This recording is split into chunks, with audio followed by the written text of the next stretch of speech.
avec plaisir avec vous ce soir. Je fais souvent des conférences maintenant par vidéo, évidemment concernant la CFE, mais c'est la première fois que j'ai la Corée et Taïwan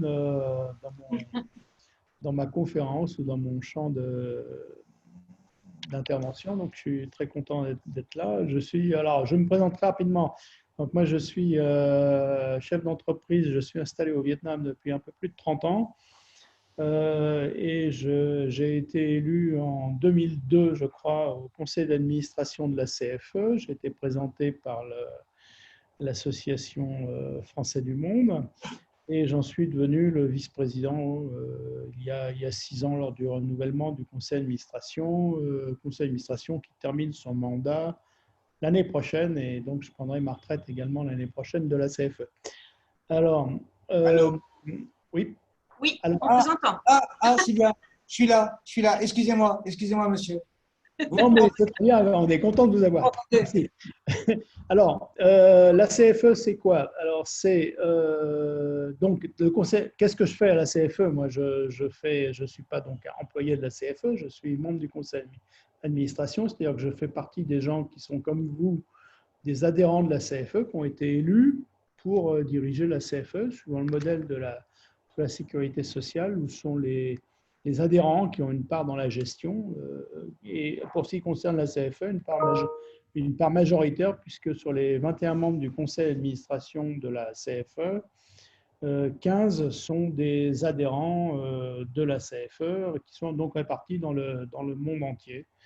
Il y en a dans tous les continents sont représentés. Alors, qu'est-ce que c'est la CFE?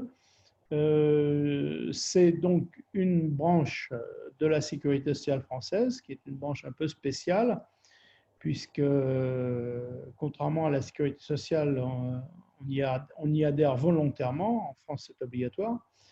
Et c'est réservé aux Français de l'étranger, c'est-à-dire les gens qui ne sont pas résidents en France et qui résident de façon permanente hors de France. Les conditions, par contre, c'est un service public, hein, c'est-à-dire qu'il y a une liberté d'accès. Les conditions pour y adhérer, c'est d'être français, notion qui a été étendue en fonction du droit européen. Il faut être français ou européen, au sens de l'Union européenne. Il faut résider hors de France et il faut payer ses cotisations. Donc, c'est les 3 conditions à remplir. Il n'y a aucune autre condition, contrairement aux assurances privées ou mutualistes, qui, elles, ont d'autres types de critères d'adhésion, à commencer par l'âge ou l'état préalable de santé. Donc, vous n'êtes pas obligé d'adhérer à la CFE, mais on ne peut pas vous refuser d'y adhérer, de la rejoindre. Voilà, c'est ça la définition du service public en ce qui concerne la CFE.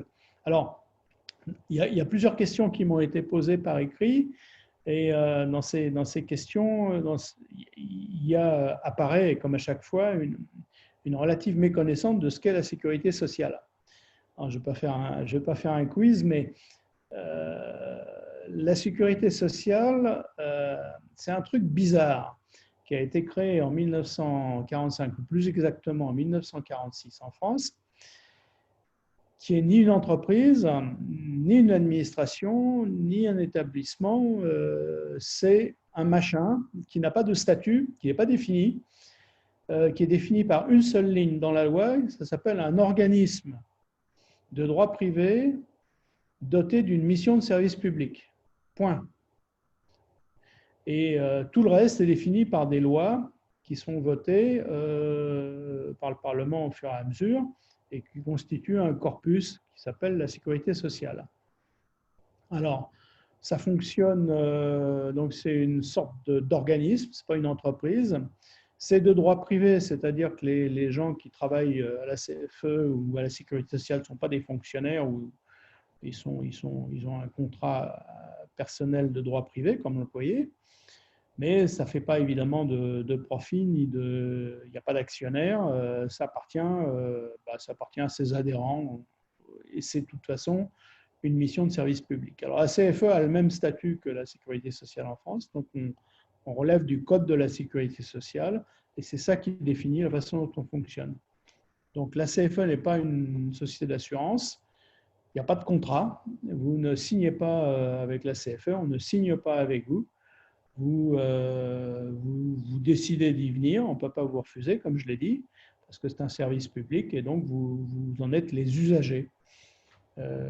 Même si le vocabulaire client, prestataire qui est à la mode a pris un peu le pas, mais de facto, vous êtes l'usager d'un service public. C'est vous qui décidez de vous en servir ou pas. Donc, il n'y a pas de relation contractuelle entre la CFE et ses adhérents. Il y a des obligations qui sont définies par le Code de la sécurité sociale. Alors, voilà le cas général. Donc, l'État, en principe, n'a rien à voir avec la sécurité sociale. Je dis en principe parce que depuis une trentaine d'années, c'est un petit peu plus confus que ça, malheureusement, mais jusqu'aux années, à la fin des années 80, en tout cas, c'était à peu près et clairement séparé.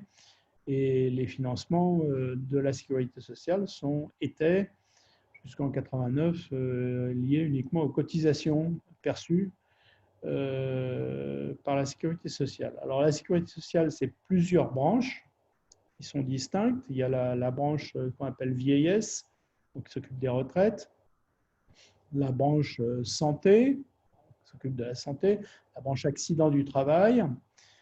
Donc ça, c'est les trois qu'on trouve à la CFE. Et puis il y en a en France, il y en a deux autres qui sont les allocations familiales et l'assurance chômage. Alors, ces deux, on n'en parlera pas, puisque ça ne concerne pas les Français de l'étranger. Par contre, les trois autres, assurance vieillesse, assurance santé, accident du travail, concernent éventuellement les Français de l'étranger. Donc, la CFE vous propose les trois assurances. Vous pouvez adhérer à l'une d'entre elles ou aux trois ou aux deux. Si vous êtes, la plupart des cas, les gens adhèrent à l'assurance santé. La plupart des gens qui adhèrent parce qu'ils sont salariés ou qui adhèrent via une entreprise adhèrent également à l'accident du travail. Et les gens qui ont commencé généralement une cotisation de retraite dans le système français continuent via la CFE à cotiser pour leur retraite dans le système français. Mais l'adhésion n'est pas obligatoire aux trois assurances. Il y a des gens aussi qui ne s'assurent qu'en accident du travail, ce qui n'est pas une mauvaise idée forcément. Je développerai un peu plus là-dessus. Voilà ce qu'est la CFE, comment ça fonctionne. Alors l'adhésion est volontaire. La prestation, elle est en gros à peu près la même qu'en France. Alors ça, ce n'est pas tout à fait vrai. Ça dépend des pays. Pour ça, à Taïwan ou en Corée, ce ne sera pas la même chose.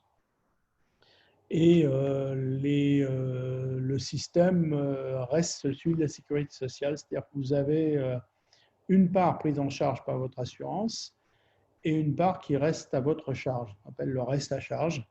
Donc, c'est la différence entre ce que vous payez et ce qu'on vous rembourse. Alors, de ce fait, de nombreuses personnes, environ la moitié de nos adhérents, ont également souscrit une assurance complémentaire qui, en matière de santé et aussi de retraite, va leur assurer le complément pour augmenter leur remboursement ou augmenter leurs avantages de retraite quand ils prendront la retraite.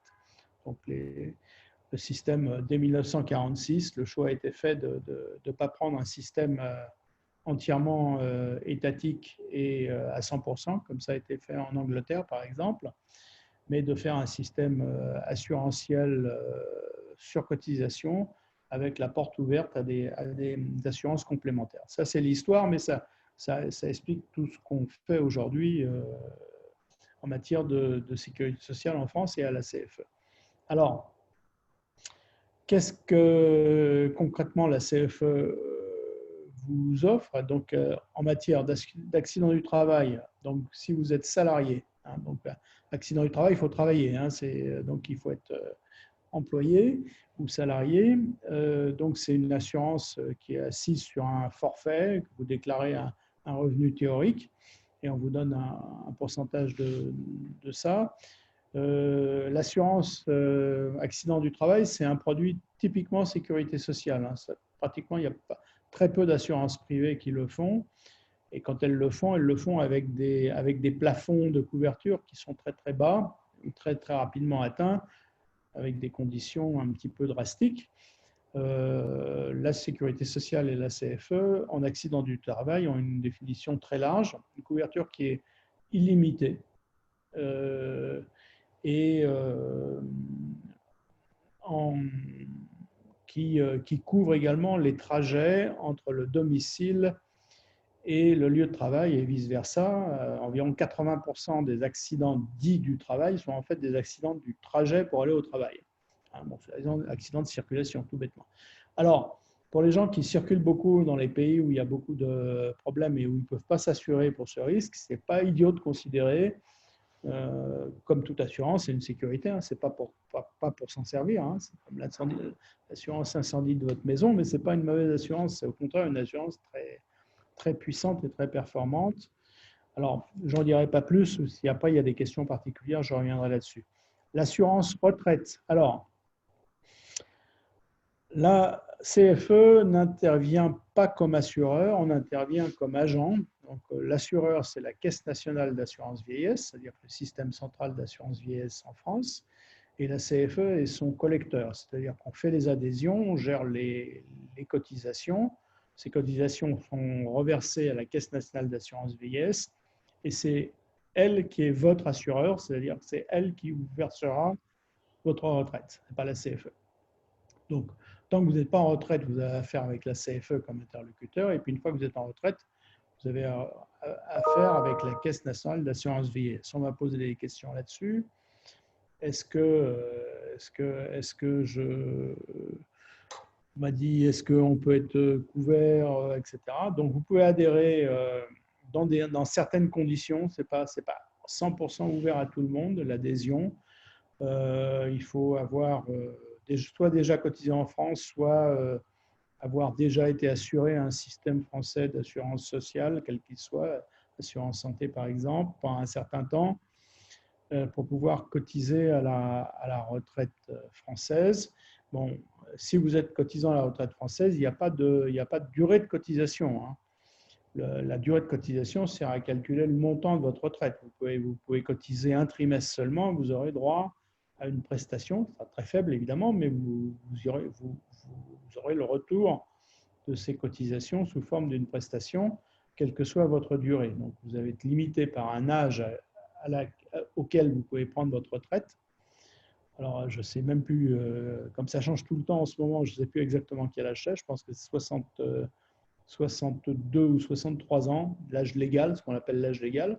Donc, vous pouvez appeler votre retraite, ce qu'on appelle la liquider, et vous toucherez une prestation en fonction d'une durée de cotisation. C'est le système actuel, donc vous le savez, il est en cours de réforme, qui se fera ou qui ne se fera pas, mais c'est en gros le système actuel. Donc, il y a plein de gens qui ont vécu comme nous à l'étranger pendant assez longtemps, qui ont des carrières en France un peu courtes ou pas du tout, et qui ont cotisé un petit peu via la CFE, par exemple, à l'assurance retraite en France, et qui touchent des pensions, 100, 200, 300 euros par mois, en fonction de leur durée et du montant des cotisations qu'ils ont versées. C'est surtout la durée qui joue. Voilà. Alors, maintenant, le gros morceau, l'assurance santé. Alors, l'assurance santé, la CFE vous propose 4 formules. Alors, une formule monde entier qui se décline en deux formules. Une pour les moins de 30 ans avec des prix très intéressants. Donc, vous êtes couvert partout dans le monde, y compris en France, bien sûr. Une qui s'appelle donc Jeune Expat Santé, qui est réservé aux moins de 30 ans. Vous avez le même produit d'assurance pour les gens de plus de 30 ans, qui s'appelle Monde Expat Santé. Vous pouvez adhérer individuellement, ce qu'on appelle solo, ou en famille. Donc famille, c'est plus d'une personne. Je ne vais pas rentrer beaucoup dans les détails, tout ça est relativement bien expliqué sur le site de la CFE. Alors c'est cfe.fr. Vous aurez les documents et des explications si vous voulez reprendre au calme après cette intervention, pour m'éviter de parler tout le temps et plutôt de laisser de la place à des questions. Donc, le troisième produit, c'est le produit qui s'intéresse aux retraités, qui s'appelle Retraite Expat Santé. Alors, par retraité au sens de la sécurité sociale, on entend quelqu'un, non pas qui est en retraite, on entend quelqu'un qui touche une retraite d'un système obligatoire français. C'est ça un retraité au sens de la sécurité sociale. Si vous êtes retraité d'une caisse de retraite de Taïwan, vous n'êtes pas retraité au sens de la CFE. Vous êtes sur un produit Monde Expat Santé. Alors, la particularité d'un assuré retraité au sens de la CFE, c'est qu'en France, il n'est pas couvert en assurance maladie par la CFE, mais il est couvert par la Caisse nationale d'assurance maladie, via une caisse qui est celle de Melun en Seine-et-Marne, ça c'est l'aspect gestionnaire. Et donc, il est pris en charge en France par la sécurité sociale et il est pris en charge à l'étranger par la CFE. Ce qui explique que les cotisations ne soient pas très élevées à la CFE pour cette raison-là. Et le dernier produit, c'est un produit, alors lui, qui est un peu particulier, qui s'appelle France Expat Santé, qui lui ne vous couvre qu'en France, ne vous couvre pas à l'étranger. Alors c'est un produit qui a été mis en place pour des pays où la CFE a une couverture très faible en général. Le typique, c'est les États-Unis ou le Royaume-Uni, et où les gens ont une couverture locale obligatoire, ou pas obligatoire, mais une couverture locale, et ils ont l'habitude de venir se faire soigner en France de temps en temps, où ils ont leur habitude. Alors, quand on habite à Londres, il y a 200 000 Français à Londres, donc c'est assez pratique d'aller se faire soigner en France, si on veut. Donc, ce produit a été mis au point pour ce type de pays, mais ça pourrait intéresser Corée ou Taïwan aussi, éventuellement, donc pour les gens qui vont régulièrement en France. Alors, on s'aperçoit qu'aujourd'hui, par les temps qui courent, ce n'est pas si facile que ça, mais le produit avait été mis en place pour les gens qui voyagent beaucoup et pour qui la CFE ne représente pas une assurance de grande qualité dans le pays où ils sont, compte tenu du coût élevé, très élevé de la médecine par rapport au coût français. Voilà. Voilà donc les 4 produits qu'on met en œuvre. Donc, vous payez des cotisations par trimestre. Vous pouvez payer par prélèvement automatique sur un compte dans la zone euro si vous en avez un. Vous pouvez payer par carte bancaire si vous êtes en dehors de la zone euro. Et vous avez des prestations qui vous sont remboursées, c'est-à-dire que vous payez quand vous allez chez le médecin ou à l'hôpital. Et ensuite, vous vous faites rembourser suivant des critères que je vais détailler ensuite dans cette intervention. Alors, si vous avez une assurance complémentaire, en général, vous avez une capacité de bénéficier de ce qu'on appelle un tiers payant, spécialement pour l'hôpital ou pour les interventions programmées ou inopinées. Et c'est votre assurance complémentaire qui va en général gérer votre dossier. La CFE interviendra derrière de façon transparente pour payer sa part à l'assureur complémentaire, pour rembourser l'assureur complémentaire derrière. Quelquefois, le circuit marche dans le sens. Il faut d'abord envoyer la CFE qui envoie à l'assureur complémentaire. Ça dépend des accords entre l'assurance complémentaire et la CFE. Il y a tous les cas de figure qui existent. Mais disons que pour 80% des gens qui sont en complémentaire, on a un guichet unique qui fonctionne avec. Mais il y a des dizaines d'assurances complémentaires possibles et donc tous les cas de figure existent. Alors, maintenant, remboursement. On avait alors un système ancien qui s'est terminé il y a 2 ans, qui s'est terminé en 2018 et en 2019 avec une transition où on remboursait, quoi qu'il arrive, sur la base d'un prix français. Alors, vous savez qu'en France, vous ne savez pas, mais je vous le dis, en France, tous les tarifs médicaux sont fixés par convention entre les professionnels de santé, publics ou privés, et la sécurité sociale, ce qu'on appelle les conventions, les fameux médecins ou hôpitaux conventionnés. Conventionnés, ça veut dire qu'ils ont pour chaque acte, ils ont un tarif qu'ils peuvent percevoir de leurs clients et ils seront remboursés. Eux, les médecins seront payés ou les assurés seront remboursés sur la base de ce tarif. Alors, ils ne sont pas remboursés à 100%, comme je l'ai dit en commençant, ils sont remboursés à un certain pourcentage. En général, l'hôpital, c'est à 100%. Donc, les grosses interventions, les gros soins et les gros problèmes, les affections de longue durée, c'est 100% ou proche de 100% en France. Donc, la CFE avait ce système avant, sauf qu'on remboursait 100% d'un tarif français. Il pouvait arriver que vous payiez dans votre pays 200, et comme le tarif français était à 100, vous remboursez 100 ou 80, mais en fait, vous étiez de votre poche de la différence qui était 100 ou 120. Sauf si vous aviez une assurance complémentaire qui était faite pour ça et qui prenait la différence en charge. Donc, c'était un système qui était devenu un peu injuste, même tout à fait injuste, et qui ne nous permettait pas, parce que c'était des contraintes légales, d'augmenter les prestations. Donc, on a demandé au Parlement de changer la loi qui gère la CFE, ce qui a été fait à la fin décembre 2018. C'était la négociation avec le ministère de la Santé et le Parlement a duré environ 4 ans. Donc, je n'ai pas une grande part, mais ça n'a pas été simple. Et le résultat auquel on arrivait n'est pas parfait non plus, mais il nous donne beaucoup plus de latitude. Et donc, la CFE s'est engagée depuis l'année dernière dans une réforme des tarifs et des prestations, avec à l'idée de pouvoir augmenter les prestations le plus possible, et surtout dans les pays où on était un petit peu marginalisé par notre système de remboursement. Alors, c'est quelque chose qui est en devenir. Ça va prendre 1, 2 ou 3 ans encore à s'installer. Il y a des gens qui sont satisfaits par la réforme, il y a des gens qui la critiquent. C'était prévu, on ne pouvait pas satisfaire tout le monde d'un coup.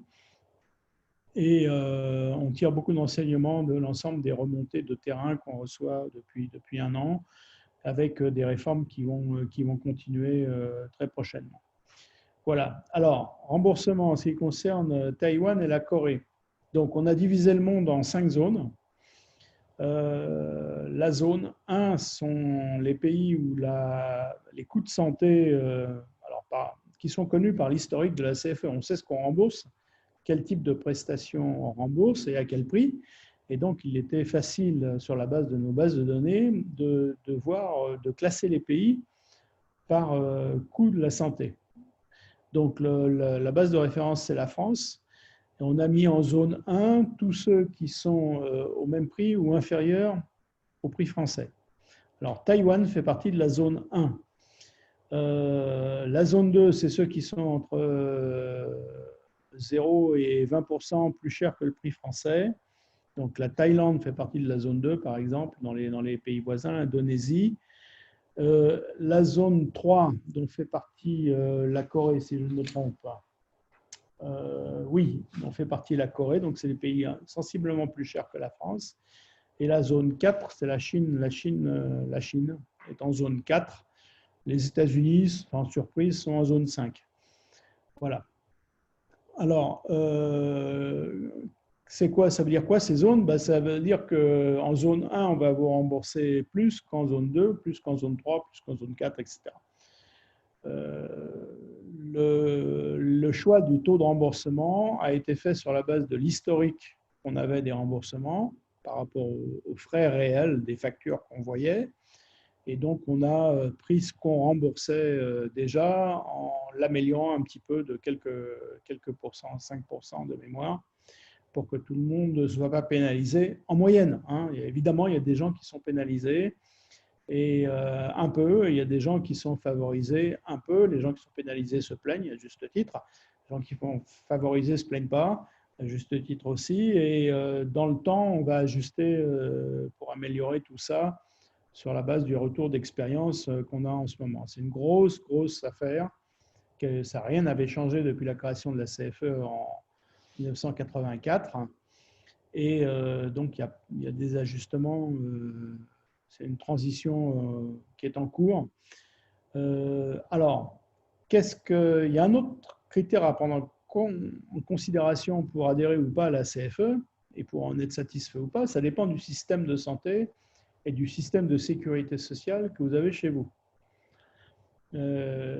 Si vous avez un excellent système de santé avec un excellent système de sécurité sociale qui en plus vous couvre quand vous voyagez à l'étranger, même en France, il n'y a pas forcément de besoin d'être à la CFE. Il y a besoin d'être à la CFE si vous êtes de passage un peu provisoire dans votre pays de résidence pour ne pas couper le lien avec la sécurité sociale. Si vous restez 1 an en expatriation, vous avez intérêt à être à la CFE parce que ça va vous faciliter le retour dans le système sécurité sociale. Et si vous avez 30 ans, un parfait système de santé, de faibles cotisations et que ça fonctionne très très bien, il n'y a pas d'intérêt d'être à la CFE, évidemment. Hein. Nous, on n'est pas là pour vendre des assurances, on est là pour vous protéger. Et donc, s'il n'y a pas besoin, il n'y a pas besoin, c'est tant mieux. Hein. Il y a pas mal de pays quand même qui ont des bons systèmes. Voilà. Donc, la CFE n'est pas utile et efficace partout. Néanmoins, on s'aperçoit fort curieusement qu'il y a un atavisme français. Les gens aiment bien bénéficier de la sécurité sociale, surtout pour venir se faire soigner en France, les Français. Et par exemple, on a beaucoup d'adhérents en Europe, dans l'Union européenne. En principe, il n'y a pas, puisqu'il y a un système unifié de sécurité sociale obligatoire. Ils sont donc cotisants obligatoirement en Allemagne ou en Belgique ou en Espagne, et ils cotisent volontairement en plus à la CFE.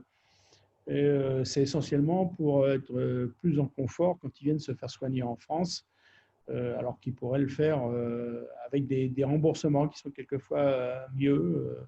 Donc, tout à fait curieusement, les Français restent, même à l'étranger, attachés à la sécurité sociale française, puisqu'on a des adhérents, même là où, en théorie, il n'y en a pas besoin. Enfin, ils n'ont pas besoin d'y être. Voilà un peu le tableau général que je voulais donner pour commencer.